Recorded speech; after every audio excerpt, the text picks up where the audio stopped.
ವೀಕ್ಷಕರೇ, ನೀವು ನೋಡ್ತಾ ಇದ್ದೀರಾ BK ನ್ಯೂಸ್ ಕನ್ನಡ. ನಾನು ರೋಹಿಣಿ ದೊಡ್ಡಮನಿ. ಎಲ್ಲ ಮಾಧ್ಯಮದ ಸ್ನೇಹಿತರು ನಾನು ಸ್ವಾಗತ ಕೋರ್ತೇನೆ. ಪತ್ರಿಕಾಗೋಷ್ಠಿಯಲ್ಲಿ ನಮ್ಮ ಗುಲ್ಲಿಂಗಪ್ಪ ಅಂಗಡಿಯವರು ನಾನು ಸ್ವಾಗತ ಕೋರ್ತೇನೆ. ಇದು ಭಾರತೀಯ ಜನತಾ ಪಾರ್ಟಿಯ ಪತ್ರಿಕಾಗೋಷ್ಠಿಯಲ್ಲಿ ಇದು ಎಲ್ಲ ಹಿಂದೂ ಮುಖಂಡರ ಒಂದು ಪತ್ರಿಕಾಗೋಷ್ಠಿ. ಅದಕ್ಕೆ ನಾನು ಗುಲ್ಲಿಂಗಪ್ಪ ಅಂಗಡಿಯವ್ರನ್ನ ಸ್ವಾಗತ ಕೋರ್ತೇನೆ. ಅದೇ ರೀತಿ ಚಂದ್ರಶೇಖರ್ ಕೋಟಿಯವ್ರನ್ನ ನಾನು ಸ್ವಾಗತ ಕೋರ್ತೇನೆ. ಅದೇ ರೀತಿ ಸುರೇಶ್ ವಿರಾದ್ ಅವ್ರನ್ನ ನಾನು ಸ್ವಾಗತ ಕೋರ್ತೇನೆ. ಅದೇ ರೀತಿ ಗೋಪಾಲ್ ಕಟ್ಕಂಬಳಿ ಅವ್ರನ್ನ ನಾನು ಸ್ವಾಗತ ಕೋರ್ತೇನೆ. ಅದೇ ರೀತಿ ಉಮೇಶ್ ಕಾಜೋಳ್ ಅವ್ರನ್ನ ನಾನು ಸ್ವಾಗತ ಕೊಡ್ತೀನಿ. ಅದೇ ರೀತಿ ಭೀಮಾಶಂಕರ್ ರತ್ನವರು, ಮಲ್ಲು ಕಲಾದಿಗವ್ರನ್ನ ನಾನು ಸ್ವಾಗತ ಕೊಡ್ತೀನಿ. ಪತ್ರಿಕಾಗೋಷ್ಠಿಯನ್ನ ಮುಖಂಡರು ನಡೆಸಿಕೊಡ್ಬೇಕಂತ ಹೇಳ್ತಾರೆ. ಎಲ್ಲರಿಗೂ ಶುಭ ಮುಂಜಾನೆ. ಈ ಒಂದು ಸುತ್ತು ಪತ್ರಿಕಾಗೋಷ್ಠಿಯನ್ನ ಕರಿಬೇಕಾದ್ರೆ ಮುಖ್ಯ ಉದ್ದೇಶ ಏನಪ್ಪಾ ಅಂತಂದ್ರೆ, ಮೊನ್ನೆ ಕನ್ನೇರಿ ಶ್ರೀಗಳ ವಿರುದ್ಧವಾಗಿ ವಿಜಯಪುರಕ್ಕೆ ಅವರು ಪ್ರವೇಶ ಮಾಡಬಾರ್ದು ಅಂತ ಹೇಳಿ ಜಿಲ್ಲಾಡಳಿತ ಒಂದು ತಡೆಯಾಜ್ಞೆಯನ್ನ, ನಿರ್ಬಂಧನವನ್ನ ವಿಧಿಸಿ ತಡೆಯಾಜ್ಞೆಯನ್ನ ಹೊರಡಿಸಿದೆ. ಇದನ್ನ ನಾವು ಎಲ್ಲ ಹಿಂದೂ ಮುಖಂಡರು ಉಗ್ರವಾಗಿ ಖಂಡಿಸ್ತೇವೆ. ಒಬ್ಬ ಸನ್ಯಾಸಿಗೆ ಯಾರು ತಮ್ಮನ್ನ ತಾವು ಇಡೀ ಸಮಾಜಕ್ಕೆ ಅರ್ಪಿಸಿಕೊಂಡಿದ್ದಾರೆ ಅಂಥವರ ವಿರುದ್ಧ ವಿಜಯಪುರ ಪ್ರವೇಶ ಮಾಡಬಾರದು ಅಂತ ಹೇಳಿ ದಿಗ್ಬಂಧನೆ ಹಾಕುವುದು ಈ ಒಂದು ಜಿಲ್ಲಾಡಳಿತಕ್ಕೆ ನಾವು ಪ್ರಶ್ನೆ ಮಾಡ್ತೀವಿ. ಇದು ಎಷ್ಟು ಸಮಂಜಸ ಅಂತಕ್ಕಂಥದ್ದು. ಇದರ ಹಿಂದೆ ಏನು ಒಂದು ಕಾಂಗ್ರೆಸ್ಸಿನ ನಾಯಕರಿದ್ದಾರೆ, ಅವರು ಇಮಿಡಿಯೇಟ್ಲಿ ಈ ಒಂದು ಆದೇಶವನ್ನ ಹಿಂಪಡಿಬೇಕು ಮತ್ತು ಶ್ರೀಗಳಿಗೆ ಕ್ಷಮೆಯನ್ನ ಕೇಳಬೇಕು ಅಂತ ಹೇಳಿ ನಾವೆಲ್ಲರೂ ಆಗ್ರಹಿಸ್ತೇವೆ. ಸ್ವಲ್ಪ ನಾವು ಗಮನಿಸಿದರೆ ಯಾವಾಗ ಕಾಂಗ್ರೆಸ್ ಸರ್ಕಾರ ಅಧಿಕಾರಕ್ಕೆ ಬಂದಿದೆ, ಲಿಂಗಾಯತರನ್ನ ಹೊಡಿತಕ್ಕಂತಹ ಒಂದು ಕಾರ್ಯಕ್ಕೆ ಅದು ಕೈ ಹಾಕಿದೆ ಅಂತೇಳಿ ಹೇಳ್ಬೋದು ನಾವು. ಹೋದ್ಸಲೂ ಕೂಡ ಅಧಿಕಾರಕ್ಕೆ ಬಂದಾಗ ಬಸವ ಸಂಸ್ಕೃತಿ, ಲಿಂಗಾಯತ ಅಂತ ಹೇಳಿ ಈ ಒಂದು ಲಿಂಗಾಯತರಿಗೆ ಒಂದು ಸಪರೇಟ್ ಧರ್ಮವನ್ನ ಕೊಡುವ ಭರವಸೆಯನ್ನ ನೀಡಿ ಆಂದೋಲನಗಳನ್ನು ಮಾಡಿ ಅಧಿಕಾರಕ್ಕೆ ಬಂದ ನಂತರ ಅಧಿಕಾರಕ್ಕೆ ಬಂದ 24 ಗಂಟೆ ಒಳಗ ನಾವು ಈ ಒಂದು ಮಾನ್ಯತೆಯನ್ನ ಕೊಡ್ತೀವಿ ಅಂತಕ್ಕಂಥದ್ದನ್ನ ಹೇಳಿ ಅಧಿಕಾರಕ್ಕೆ ಬಂದ ನಂತರ ಏನ್ ಮಾಡ್ತಾ ಇದ್ದಾರ ಅನ್ನೋದು ನಾವು ನೋಡ್ತಾ ಇದ್ದೀವಿ. ಇವತ್ತ ಒಂದು ಲಿಂಗಾಯತ ಮತ್ತು ವೀರಶೈವ ಅಂತ ಹೇಳಿ ಹೊಡಿತಕ್ಕಂತಹ ಒಂದು ಪ್ರಯತ್ನ ನಡೀತಾ ಇದೆ. ಅಲ್ಲಿ ವಿಶೇಷವಾಗಿ ಅಂತಂದ್ರೆ ನಮ್ಮಲ್ಲಿ 3 ಜನ ಸ್ವಾಮೀಜಿಗಳನ್ನು ಮುಂದಿಟ್ಟುಕೊಂಡು ಪಾಲ್ಕಿಯವರಾಗಿರ್ಬಹುದು, ಗದಗದ ದೊಡ್ಡದಾರ ಸ್ವಾಮೀಜಿಗಳು, ಸಾಣೇಹಳ್ಳಿ ಸ್ವಾಮೀಜಿಗಳು ಮತ್ತು ಒಬ್ಬ IAS ಅಧಿಕಾರಿಗಳು, ಜಾಮದಾರ್ ಅವರು, ಇವರು ಸಮಾಜವನ್ನ ಒಂದು ತಪ್ಪು ದಾರಿಗೆ ಕೊಂಡೊಯ್ತಾ ಇದ್ದಾರೆ ಅಂತ ಹೇಳಿ ನಾನು ಹೇಳಿಕ್ಕೆ ಬಯಸ್ತಾ ಇದ್ದೀನಿ. ಮತ್ತು ಇವತ್ತ ಕನ್ನೇರಿ ಶ್ರೀಗಳು ಈಗೇನು ಹೋರಾಟವನ್ನ ಲಿಂಗಾಯತ್ ಅಂತ ಹೇಳಿ ಹೋರಾಟವನ್ನ ಏನ್ ಮಾಡ್ತಾ ಇದ್ದಾರೆ, ಇವರೆಲ್ಲರಿಗೂ ಆಶ್ರಯವನ್ನು ಕೊಟ್ಟಂತಹ ಮಠ ಯಾವ್ದಾದ್ರು ಇದ್ರೆ ಅದು ಕನ್ನೇರಿ ಮಠ. ಅಲ್ಲೇನೆ ಹೋಗಿ ಎಲ್ಲರೂ ಇದ್ದವರು ಅದಾರ. ಶ್ರೀಗಳು ಯಾವ ರೀತಿ ಸಮಾಜಮುಖಿಯಾಗಿ ಕೆಲಸವನ್ನು ಮಾಡ್ತಾ ಇದ್ದಾರೆ ಅಂತಕ್ಕಂಥದ್ದನ್ನ ನೋಡಿದ್ದಾರೆ. ಮತ್ತ ತಾವು ಯಾವ ರೀತಿಯಾಗಿ ಸಮಾಜ ಸೇವೆಯನ್ನ ಮಾಡ್ತಾ ಇದ್ದೀರಿ ನಿಮಗೂ ಗೊತ್ತಿದೆ. ಸೊ ಹೀಗೆಲ್ಲ ಇದ್ದಾಗ ಯಾರ್ದೋ ಒಂದು ಕಾಂಗ್ರೆಸ್ ನಾಯಕರ ಕೈಗೊಂಬೆಯಾಗಿ ಸಮಾಜವನ್ನ ಒಡಿತಕ್ಕಂತಹ ಕಾರ್ಯಕ್ಕೆ ತಾವು ಕೈ ಹಾಕ್ತಾ ಇದ್ದೀರಿ. ಇದನ್ನ ಹಿಂದೂ ಸಮಾಜ, ವಿಶೇಷವಾಗಿ ಲಿಂಗಾಯತರು ಇದನ್ನು ಖಂಡನೆ ಮಾಡ್ತೀವಿ ಅಂತೇಳಿ ನಾನು ಈ ಸಂದರ್ಭದಲ್ಲಿ ಹೇಳಲಿಕ್ಕೆ ಬಯಸ್ತೇನೆ. ಇವತ್ತ ಮೊನ್ನೆ ನಡೆದಂತಹ ಬಸವ ಸಂಸ್ಕೃತಿ ಒಳಗ ಪಾಲ್ಕಿ ಪಟ್ಟದ ದೇವರು ಕೊಡ್ತಕ್ಕಂತಹ ಒಂದು ಸ್ಟೇಟ್ಮೆಂಟ್, ಎಲ್ಲಿವರೆಗೂ ಸಿದ್ದರಾಮಯ್ಯನವರು ಇರ್ತಾರೆ ಅಲ್ಲಿವರೆಗೂ ಬಸವಣ್ಣ ಇರ್ತಾನೆ ಅಂತಕ್ಕಂತಹ ಒಂದು ಸ್ಟೇಟ್ಮೆಂಟ್. ನನಗೆ ಸಿದ್ದರಾಮಯ್ಯರ ಬಗ್ಗೆ ಏನು ಆರೋಪ ಮಾಡೋದಾಗ್ಲಿ, ಅವ್ರ ಬಗ್ಗೆ ನನಗೇನು ಇದು ಇಲ್ಲ, ಆರೋಪ ಇಲ್ಲ ಅವ್ರ ಮೇಲೆ. ಆದ್ರೆ ಸ್ವಾಮೀಜಿ ಅವ್ರು ಹೇಳ್ತಕ್ಕಂತಹ ಒಂದು ಸ್ಟೇಟ್ಮೆಂಟ್ ಏನಿದೆ, ಇದು ಎಷ್ಟರ ಮಟ್ಟಿಗೆ ಸರಿ? ಮತ್ತು ಇನ್ನೊಂದು ಸ್ಟೇಟ್ಮೆಂಟ್ ಮುಂದುವರೆದು ಕೊಡ್ತಾರೆ, ಸಿದ್ದರಾಮಯ್ಯನವರ ಎದೆ ಸೀಳಿದ್ರೆ ಅಲ್ಲಿ ಬಸವಣ್ಣ ಕಾಣ್ತಾನ ಅಂತ ಹೇಳಿ. ಅಂದ್ರೆ ಬಸವಣ್ಣನ ಒಯ್ದು ನೀವು ಸಿದ್ದರಾಮಯ್ಯನವ್ರಿಗೆ ಹೋಲಿಸ್ತೀರಿ ಹೇಗೆ? ಬಸವಣ್ಣನ ಎಲ್ಲಿ ಯಾರಿಗೂ ಹೋಲಿಸ್ಲಿಕ್ಕೆ ಬರೋದಿಲ್ಲ, ಬಸವಣ್ಣಗೆ ಹೋಲಿಕೆ ಆಗ್ತದೆ.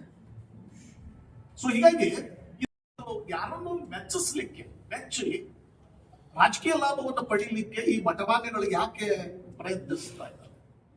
ಇವತ್ತು ಬಾಲ್ಕಿ ಶ್ರೀಗಳ ಮಠ ಜನಸಾಮಾನ್ಯರ ಮಠ, ಅದು ವೀರಶೈವ ತತ್ವದ ತಳಹದಿ ಮೇಲೆ ಸ್ಥಾಪನೆಗೊಂಡಂತ ಮಠ ಅದು.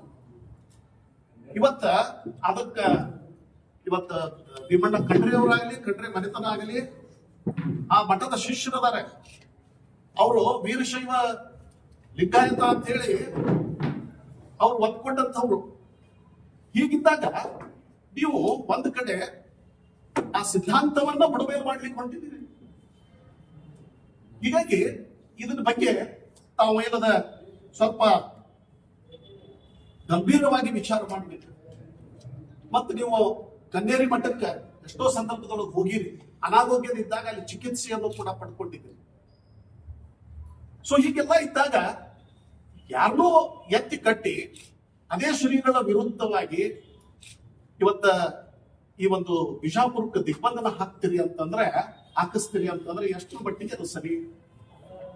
ಮತ್ತು ಅದೇ ರೀತಿ ನಮ್ಮ ಗದಗದ ತೋಂಟದಾರ ಸ್ವಾಮೀಜಿಗಳು ಕೂಡ, ಇಲ್ಲಿನೂ ಒಂದು ಮಠ ಅದ ನಿಮ್ದು, ನಾವೆಲ್ಲರೂ ಅದ್ರದ ಸದ್ಭಕ್ತರದೇವಿ, ಎಲ್ಲರೂ ಕೂಡ ಮಠ ಕಟ್ಟಿದೀವಿ. ಅಲ್ಲಿನ ಡಿಫ್ರೆನ್ಶಿಯೇಟ್ ಮಾಡಿಲ್ಲ ನಾವು ಯಾವ. ಅದಕ್ಕೆ ಲಿಂಗಾಯತರು ಅದಾರ, ಬೇರೆ ಬೇರೆ ಸಮಾಜದವರು ಅದಾರ, ಕುಂಬಾರ ಅದಾರ, ಕಂಬಾರ ಅದಾರ, ದಲಿತರು ಇದಾರೆ. ಆದ್ರೆ ಒಂದು ವಿಚಾರ ಮಾಡ್ತಕ್ಕಂಥದ್ದು, ಆ ಶ್ರೀಗಳು ಕೂಡ ಇಲ್ಲಿ ಸ್ವಲ್ಪ ಈ ಒಂದು ಕಾಂಗ್ರೆಸ್ಸಿನ ಪರವಾಗಿ ಆಟ ಆಡುವ ಬದಲಾಗಿ ಕೆಲಸ ಮಾಡ್ರಿ, ನೀವೆಲ್ಲರೂ ಸೇರ್ರಿ, ಒಂದು ವೇದಿಕೆಯಲ್ಲಿ ಬರ್ರಿ, ಕನ್ನೇರಿ ಶ್ರೀಗಳು ಕೂಡ ಬರ್ತಾರೆ, ಧರ್ಮದ ಬಗ್ಗೆ ಚರ್ಚೆ ಮಾಡ್ರಿ, ಸಮಾಜ ನೋಡ್ಲಿ, ಸಮಾಜ ನೋಡಿ ಯಾರಿಗೆ ಅದು ಸರಿ ಅನಿಸ್ತದ ಅದನ್ನು ಒಪ್ಕೊಳ್ಳುತ್ತೆ. ಅದ್ರ ಬದಲಾಗಿ ಯಾರನ್ನೋ ಬಿಟ್ಟು ಒಬ್ಬರನ್ನ ಹತ್ತಿಕ್ಕತಕ್ಕಂತಹ ಕೆಲಸ ಏನ್ ನೀವು ಮಾಡ್ತಾ ಇದ್ದೀರಲ್ಲ, ಅದು ಸೂಕ್ತ ಅಲ್ಲ ಅಂತ ಹೇಳಿ ನಾನು ಈ ಸಂದರ್ಭದಲ್ಲಿ ಹೇಳಿಕ್ಕೆ ಬಯಸ್ತಾ ಇದ್ದೇನೆ. ಯಾಕಂದ್ರೆ ಧರ್ಮದ ಅಧ್ಯಯನ ಅಂತಂದಾಗ ನಮ್ಮಂತ ಜನಸಾಮಾನ್ಯರು ಅಷ್ಟು ಡೀಪ್ ಆಗಿ ಸ್ಟಡಿ ಮಾಡ್ಲಿಕ್ಕೆ ನಮ್ಗೆ ಸಮಯ ಇಲ್ಲ, ಸಂಸಾರಿಕ ಜೀವನದೊಳಗಡೆ ಟೈಮ್ ಹೋಗಿರ್ತದೆ, ನಿಮಗೆ ಅದಕ್ಕೆ ಬಿಟ್ಟಿರ್ತೀವಿ. ಆದ್ರೆ ನೀವು ಏನಾಗ್ತಾ ಇದ್ದೀರಿ ಅಂತಂದ್ರೆ ಬರ್ತಾ ಓದ್ದಂಗ ನಿಮ್ಮಲ್ಲಿ, ನಾನು ಒಬ್ಬ ಇತಿಹಾಸದ ಪ್ರಾಧ್ಯಾಪಕನಾಗಿ ಸಿದ್ಧಾಂತಗಳು ಯಾವ ರೀತಿಯಾಗಿ ನಮ್ಮ ಮನಸ್ಸಿನಲ್ಲಿ ರೂಪಿತಗೊಳ್ತಾವ ಅನ್ನೋದು ನನಗೆ ಗೊತ್ತಿದೆ. ನೀವು ಓದ್ತಾ ಏನಾಗಿದ್ದೀರಿ ಅಂತಂದ್ರೆ ಕಮ್ಯುನಿಸ್ಟ್ ಐಡಿಯಾಲಜಿ ಕಡೆ ಹೋಗ್ತಾ ಇದ್ದೀರಿ. ಈ ಬಸವ ಸಂಸ್ಕೃತಿ ಒಳಗೆ ಇರ್ತಕ್ಕಂತಹ ಸ್ವಾಮೀಜಿಗಳಲ್ಲಿ ಕಮ್ಯುನಿಸ್ಟ್ ಸಿದ್ಧಾಂತ ಅವ್ರ ತಲೆ ಒಳಗೆ ಬಂದ್ಬಿಟ್ಟಿದೆ. ಅದಕ್ಕ ಇವತ್ತ ಭಾರತದೊಳಗೆ ಈ ಒಂದು ಬುದ್ಧ, ಬಸವ, ಅಂಬೇಡ್ಕರ್ ಅಂತ ಹೇಳಿ ಇದನ್ನ ಕಾರ್ಲ್ ಮಾರ್ಕ್ಸ್ ಕಡೆ ತಗೊಂಡು ಹೊಟ್ಟಿದ್ದೀರಿ. ಕಾರ್ಲ್ ಮಾರ್ಕ್ಸ್ ಸಿದ್ಧಾಂತ ಇಂಡಿಯಾಕ್ಕೆ ಅಪ್ಲೈ ಆಗುದಿಲ್ಲ. ಮತ್ತು ಇವರು ಎಲ್ಲರೂ 3 ಮಂದಿ ಅಹಿಂಸಾವಾದಿಗಳು. ಹಿಂಸೆಯನ್ನ ಪ್ರಚೋದನೆ ಮಾಡತಕ್ಕಂತಹ ಕಾರ್ಲ್ ಮಾರ್ಕ್ಸ್ ಆ ಒಂದು ನೀವು ಇವ್ರನ್ನ ತಗೊಂಡು ಹೋಗ್ತಾ ಇದ್ದಾರೆ. ಮತ್ತ ಇವತ್ತು ಅಂಬೇಡ್ಕರ್ ಬಗ್ಗೆ ಬಹಳ ಪ್ರೀತಿಯನ್ನು ತೋರಿಸ್ತೀರಿ. ಸಂವಿಧಾನವನ್ನ, ಅಂಬೇಡ್ಕರ್ ಅವರು ಬರೆದಂತ ಸಂವಿಧಾನವನ್ನ ಮೊಟ್ಟ ಮೊದಲಿಗೆ ಟೀಕೆ ಮಾಡಿದವರೇ communist. This is the capitalist constitution, ಬಂಡವಾಳಶಾಹಿಗಳ ಒಂದು ಸಂವಿಧಾನ ಅಂತೇಳಿ ನೀವೇ ಅಂದ್ರೆ ಕಮ್ಯುನಿಸ್ಟ್ ಅಂತವ್ರು ಇವತ್ತ ಈ ರೀತಿ ಆ ಒಂದು ಕಾಲ್ ಮಾರ್ಕ್ಸ್ಗೆ ಇದನ್ನು ಒಯ್ತಕ್ಕಂಥದ್ದು ಎಷ್ಟು ಮಟ್ಟಿಗೆ ಸಮಂಜಸ? ಸಮಾಜದಲ್ಲೇ ನೀವು ತಪ್ಪು ದಾರಿಗೆ ಒಯ್ತಾ ಇದ್ದೀರಿ. ಮತ್ತು ಅದೇ ರೀತಿಯಾಗಿ ಇಲ್ಲಿ ಇನ್ನೂ ಕೆಲವೊಂದು ವಿಷಯಗಳಿದಾವೆ. ದೇವರ ಸಾಣೆಹಳ್ಳಿ ಶ್ರೀಗಳು ದೇವರನ್ನು ತಗೊಂಡು ಹಳ್ಯಾಗ ಹೋಗಿರಿ ಅಂತ ಹೇಳ್ತೀವಿ. ಆಮೇಲೆ ಶೆರೆಯನ್ನ ಕುಡಿಲಿಕ್ಕೆ ಪ್ರಚೋದನೆ ಕೊಡ್ತಕ್ಕಂಥದ್ದು, ಮಾಂಸವನ್ನು ಸೇವಿಸಿದ್ರೆ ಏನೂ ಆಗುದಿಲ್ಲ ಅಂತ ಹೇಳಿ. ಹಾಗಾದ್ರೆ ನೀವು ಬಸವ ತತ್ವ ಪ್ರತಿಪಾದನೆ ಮಾಡ್ತಾ ಇದ್ದೀರಾ, ಏನ್ ಮಾಡ್ತಾ ಇದ್ದೀರಿ? ಸೊ ಅದಕ್ಕೆ ಇವತ್ತಿನ ಈ ಕೆಲವೊಂದು ಬೆಳವಣಿಗೆಗಳನ್ನ ನೋಡಿದ್ರೆ ಬಹಳ ಅಪಾಯಕಾರಿಯಾದಂತಹ ಬೆಳವಣಿಗೆ ಕರ್ನಾಟಕದೊಳಗ ವಿಶೇಷವಾಗಿ ಕಾಂಗ್ರೆಸ್ ಸರ್ಕಾರ ಬಂದಾಗೆಲ್ಲ ನಡೀತಾ ಇದೆ ಅಂತ ಹೇಳಿ ಬಹಳ ದುಃಖ ಅನಿಸ್ತದೆ. ಮತ್ತ ನನಗಿದ್ರ ಪಾರ್ಟಿಷನ್ ಆಫ್ ಇಂಡಿಯಾ ಇದ್ರ ಬಗ್ಗೆ ಒಂದು ನೆನಪಾಗ್ತದೆ ನನಗೆ. ಮೊಹಮ್ಮದ್ ಅಲಿ ಜಿನ್ನಾ ಇವತ್ತು ಪಾಕಿಸ್ತಾನ ಹುಟ್ಟಬೇಕಾದ್ರೆ ಮೊಹಮ್ಮದ್ ಅಲಿ ಜಿನ್ನಾ ಕಾರಣ ಅಂತ ಹೇಳ್ತೀವಿ. ಆದ್ರೆ ವೈಯಕ್ತಿಕವಾಗಿ Mohammad Ali Jinnah he was a very liberal person. ಇಂಗ್ಲೆಂಡ್ದೊಳಗೆ ಶಿಕ್ಷಣ ಮುಗಿಸ್ಕೊಂಡು ಬಂದ ನಂತರ ಗಾಂಧೀಜಿ ಅವರಿಗೆ ಬಹಳ ನಿಕಟವಾಗಿದ್ರು. ಅವಾಗ ಗಾಂಧೀಜಿ ಅವರು ಏನ್ ಮಾಡ್ತಾರೆ, ಪಾರ್ಟಿಷನ್ ಬಗ್ಗೆ ಏನು ಒಂದು ಆಂದೋಲನ ನಡೆದಾಗ ಜಿನ್ನಾನ ಅಲ್ಲಿ ಕಳಿಸಿದ ಅಂತಂದ್ರೆ ಆ ಒಂದು ಆಂದೋಲನ ಕಾಂಗ್ರೆಸ್ನ ಜೊತೆ ಸೇರ್ಕೊಳ್ತದ ಅಂತ ಹೇಳಿ ಅವ್ರು ಕಳಿಸ್ಕೊಡ್ತಾರೆ. ಅದ್ರಲ್ಲಿ ಏನಾಯ್ತು, ಜಿನ್ನಾ ಆ ಒಂದು ಕಪಿಮುಷ್ಟಿಯಿಂದ ಹೊರಗೆ ಬರ್ಲಿಕ್ಕೆ ಆಗಲಿಲ್ಲ. ಕೊನೆಗೆ ಏನಾಯ್ತಪ್ಪ, ಇಂಡಿಯಾ ಡಿವೈಡ್ ಆಯ್ತು, ಪಾಕಿಸ್ತಾನ ಮತ್ತು ಭಾರತ ಅಂತ ಹೇಳಿ ಧರ್ಮದ ಆಧಾರ. ಅದಕ್ಕೆ ನಾನು ಇಲ್ಲಿ ನಮ್ಮಲ್ಲಿ ಏನು ಒಂದು ಲಿಂಗಾಯತ್ ಅಂತ ಹೇಳಿ ಲೀಡರ್ಶಿಪ್ ಇನ್ ಕಾಂಗ್ರೆಸ್ಗಳು ತಗೊಂಡಿದ್ದಾರೆ. ನೀವು ಎರಡನೇ ಚಿನ್ನ ಆಗ್ಲಿಕ್ಕೆ ಹೊಂಟಿದ್ರು ಹೇಗೆ? ಎರಡನೇ ಚಿನ್ನ ಆಗ್ಲಿಕ್ಕೆ ಹೊಂಟಿದ್ರು ಹೇಗೆ? ಇವತ್ತು ಜಿಲ್ಲಾಧಿಕಾರಿಗಳಿಗೆ ಇವತ್ತ ಏನು ಈ ಕನ್ನೇರಿ ಅಪ್ಪ ಅವ್ರನ್ನ ಪ್ರವೇಶ ಮಾಡದಂತೆ ತಾವೇನು ಸೂಚಿಸಿದ್ರಿ, ಇದು ಸರಿಯಾದಂತ ಕ್ರಮ ಅಲ್ಲ. ದಯವಿಟ್ಟು ನಾನು ಕಾಂಗ್ರೆಸ್ಸಿನ ನಮ್ಮ ಮಂತ್ರಿಗಳಿಗೆ ಹೇಳಿಕ್ಕೆ ಬಯಸ್ತೀನಿ, ದಯವಿಟ್ಟು ನೀವು ಎರಡನೇ ಚಿನ್ನ ಆಗ್ಬೇಡ್ರಿ ಅಂತ ಹೇಳಿ. ಆಮೇಲೆ ನಿನ್ನೆ ನಮ್ಮ ದಲಿತ ಕೆಲವೊಂದು ನಮ್ಮ ಸಹೋದರರು ಕನ್ನೇರಿ ಶ್ರೀಗಳ ಭಾವಚಿತ್ರಕ್ಕೆ ಚಪ್ಪಲಿಯಿಂದ ಹೊಡೆದ್ರು, ಅದನ್ನ ಸುಟ್ಟು ಹಾಕಿದ್ರು. ಅದು ದಯವಿಟ್ಟು ಗಮನಿಸಬೇಕಾಗ್ತದೆ. ಏನಂತಂದ್ರೆ ಇದನ್ನ ಇಲ್ಲಿನೂ ಕೂಡ ದಲಿತರನ್ನ ದುರುಪಯೋಗ ಮಾಡ್ಲಿಕ್ಕೆ ಮಾಡ್ತಾ ಇದ್ದಾರೆ ಅಂತ ಹೇಳಿಕ್ ಬಯಸ್ತೀನಿ. ಯಾಕಂದ್ರೆ ನೀವು ವಿಚಾರ ಮಾಡ್ರಿ, ಮತ್ತೆ ನಾನು ಅದನ್ನೇ ನೆನಪಿಸ್ತೀನಿ. ಪಾರ್ಟಿಷನ್ ಆಗ್ಬೇಕಾದಾಗ ದಲಿತ ಮುಖಂಡರಾದಂತಹ ಜೋಗಿಂದರ್ ಮಂಡಲ್ ಅವರು ಮತ್ತು ಇನ್ನು ಕ್ರೈಸ್ತ ಸಮುದಾಯದಿಂದ ನಮ್ಮ ಟರ್ನರ್ ಅಂತ ಹೇಳಿ ಹಾಗೂ ಅಲ್ವಿನ್ ರಾಬರ್ಟ್ ಅಂತ ಹೇಳಿ ಇವರು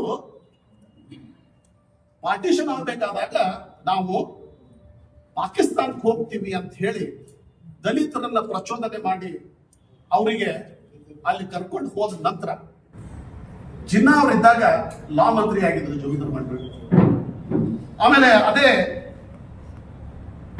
ಅಲಿ ಖಾನ್ ಪ್ರಧಾನಮಂತ್ರಿ ಆದಾಗ ಜಿನ್ನಾ ಅವ್ರ ನಂತರದೊಳಗ ಒಂದು ರಾಜೀನಾಮೆ ಕೊಡುವ ಪರಿಸ್ಥಿತಿ ಬಂದವರಿಗೆ. ಜೋಗಿಂದರ್ ಅವರು ರಾಜೀನಾಮೆಯನ್ನ ಕೊಟ್ಟರು, ಯಾಕಂದ್ರೆ ಅಲ್ಲಿಗೆ ದಲಿತರಿಗೆ ಯಾವುದೇ ರೀತಿಯ ಸ್ಥಾನಮಾನ ಇಲ್ಲ ಅಂತ ಹೇಳಿ. ಮತ್ತೆ ಎಲ್ಲಿಗೆ ಬಂದ್ರು ಅವರು? ಮತ್ತೆ ಭಾರತಕ್ಕೆ ಬಂದ್ರು. ಬೆಂಗಾಲದೊಳಗಿದ್ರು, ಅಲ್ಲೇ ತಿರ್ಕೊಂಡು. ಹಿಂದೂ ಸಮಾಜ ತಪ್ಪು ಮಾಡಿದ್ರು ಕೂಡ ಒಪ್ಕೊಳ್ತಕ್ಕಂತಹ ಒಂದು ವಿಶಾಲತೆ ಇದೆ. ಸೊ ಹೀಗಾಗಿ ಇಲ್ಲಿ ಏನದ ಅಂತಂದ್ರೆ, ದಲಿತರಲ್ಲಿ ನಾನು ಬಹಳ ವಿನಯಪೂರ್ವಕವಾಗಿ ನಾನು ಸಹೋದರರಲ್ಲಿ ಕೇಳ್ಕೋತೀನಿ, ಈ ವಿಷಯದೊಳಗ ನಿಮ್ಮ ಕಾಂಗ್ರೆಸ್ ನಾಯಕರು ತಪ್ಪು ದಾರಿಗೆ ಎಳಿತಾ ಇದ್ರೆ ನೀವು ದಯವಿಟ್ಟು ಇದ್ರೊಳಗೆ ಭಾಗವಹಿಸಬೇಡ್ರಿ ಅಂತ ಹೇಳಿ. ಯಾಕಂದ್ರೆ ಸ್ವಾಮೀಜಿಯವರು ಮಾಡಿದಂತಹ ಕಾರ್ಯ ಕೆಲಸಗಳನ್ನು ನಾವು ನೋಡಿದೀವಿ ಅಂತಂದ್ರೆ ಅನೇಕ ಶಾಲೆಗಳನ್ನು ದತ್ತಕ್ಕೆ ತಗೊಂಡಿದ್ದಾರೆ. ದಲಿತ ಮಕ್ಕಳಿಗೆ ಫ್ರೀ ಎಜುಕೇಶನ್ ಕೊಟ್ಟಿದ್ದಾರೆ. ಕರೋನಾ ಸಂದರ್ಭದೊಳಗೆ ದಲಿತ ಕೆರೆಗೆ ಹೋಗಿ ಅವರಿಗೆ ಟ್ರೀಟ್ಮೆಂಟ್ ಕೊಟ್ಟಿದ್ದಾರೆ. ಅವ್ರ ಮನೆಯೊಳಗೆ ಊಟನೂ ಮಾಡಿದ್ದಾರೆ. ಮತ್ತು ಅಷ್ಟೇ ಅಲ್ಲ, ಬಹಳಷ್ಟು ಇವತ್ತಿನ ಏನು ಸಾವಯವ ಪದ್ಧತಿ ಅಂತೇಳಿ ಕೃಷಿ ಒಳಗ ಬಹಳ ದೊಡ್ಡ ಬದಲಾವಣೆ ಅಂತಂತವ್ರು ಯಾರಾದ್ರೂ ಇದ್ರೆ ಅದು ಕನ್ನೇರಿ ಅಪ್ಪ ಅವರು. ಅಂಥವ್ರ ವಿರುದ್ಧ ನಾವು ಹೋರಾಟ ಮಾಡೋದಂದ್ರೆ ಏನು ಸಮಾಜಕ್ಕೆ ಅವರು ನೆಗೆಟಿವ್ ಸಂದೇಶ ಕೊಟ್ಟಾರೆ ಅಂತ ನೀವು ಮಾಡ್ತಾ ಇದ್ದೀರಿ, ನಿಮಗೇನು ಅನ್ಯಾಯ ಮಾಡ್ಯಾರ ಅಂತ ನೀವು ಮಾಡ್ತಾ ಇದ್ದೀರಿ. ಸೊ ಅದಕ್ಕೆ ಕನ್ನೇರಿ ಅಪ್ಪ ಅವ್ರದ್ದು ಒಂದು ಕಾಂಟ್ರಿಬ್ಯೂಷನ್, ಇವತ್ತು ಕೊಡುಗೆ ಸಮಾಜಕ್ಕೆ, ಇಡೀ ದೇಶಕ್ಕೆ, ಇಡೀ ವಿಶ್ವಕ್ಕೆ ಬಹಳ ದೊಡ್ಡ ಪ್ರಮಾಣದ. ಹೀಗಾಗಿ ಇವತ್ತ ಅನೇಕ ಈಗ ಒಂದು 2,000 ಆಕಳುಗಳನ್ನು ಅವರು ಸಾಕಿದ್ದಾರೆ. ಆಮೇಲೆ ದೇಶಿ ತಳಿ ಬೀಜಗಳನ್ನ ಸಂರಕ್ಷಣೆ ಮಾಡಿದ್ದಾರೆ. ಸೊ ಹೀಗಾಗಿ ಇಂಥವೆಲ್ಲ ಇವತ್ತು ನೀವು ಕನ್ನೇರಿಗೆ ಹೋಗಿ ನೋಡಿದ್ರೆ ಅವರು ಮಾಡತಕ್ಕಂತಹ ಕಾರ್ಯಚಟುವಟಿಕೆಗಳು ನಿಜವಾಗಿ ಶ್ಲಾಘನೀಯವಾದಂತಹ. ಸೊ ಹೀಗಾಗಿ ಇಲ್ಲೇನದ ಅಂತಂದ್ರೆ ಇವತ್ತ ನಾನು ವಿಶೇಷವಾಗಿ ಅಂತಂದ್ರೆ ಎಲ್ಲ ನಮ್ಮ ಹಿಂದೂ ಬಾಂಧವರಲ್ಲಿ ಕೇಳ್ಕೊಳ್ಳೋದು ಅಂತಂದ್ರೆ ಲಿಂಗಾಯತ ಧರ್ಮ ಇದು ಹಿಂದೂ ಧರ್ಮದ ಜೊತೆಗೆ ಇರ್ತಕ್ಕಂಥದ್ದು. ಲಿಂಗಾಯತ ಅಂತಕ್ಕಂಥದ್ದು ಇದೊಂದು ಹಿಂದೂ ಧರ್ಮದ ಒಂದು ಭಾಗನ ಆಯ್ತು. ದಯವಿಟ್ಟು ಇದನ್ನು ಸಪರೇಟ್ ಮಾಡ್ರಿ, ಇದು ಮಾಡ್ರಿ ಅಂತ ಹೇಳಿ ಆಗಲಾರ್ದಕ್ಕೆ ಕೈ ಹಾಕಿ ನಮ್ಮ ಅನವಶ್ಯಕರವಾದಂತಹ ಗೊಂದಲವನ್ನು ಸಮಾಜದೊಳಗೆ ಸೃಷ್ಟಿಸುವುದು ಬೇಡ. ನಾವೆಲ್ಲ ಹಿಂದೂ ಆಗಿರೋಣ ಮತ್ತು ನಮ್ಮದು ಏನೇ ಭಿನ್ನಾಭಿಪ್ರಾಯಗಳಿದ್ರೆ ಒಂದು ವೇದಿಕೆಗೆ ಬರೋಣ. ಕನ್ನೇರಿ ಅಪ್ಪ ಅವರು ಕೂಡ ಬರ್ತಾರೆ. ಅದೇ ಹೇಳೋದು, ಕನ್ನೇರಿ ಅಪ್ಪ ಅವರು ಕೂಡ ಅದನ್ನೇ ಚಾಲೆಂಜ್ ಮಾಡತಕ್ಕಂಥದ್ದು. ಮತ್ತಷ್ಟು ಸುದ್ದಿಗಳಿಗಾಗಿ ನೋಡ್ತಾ ಇರಿ BK ನ್ಯೂಸ್ ಕನ್ನಡ.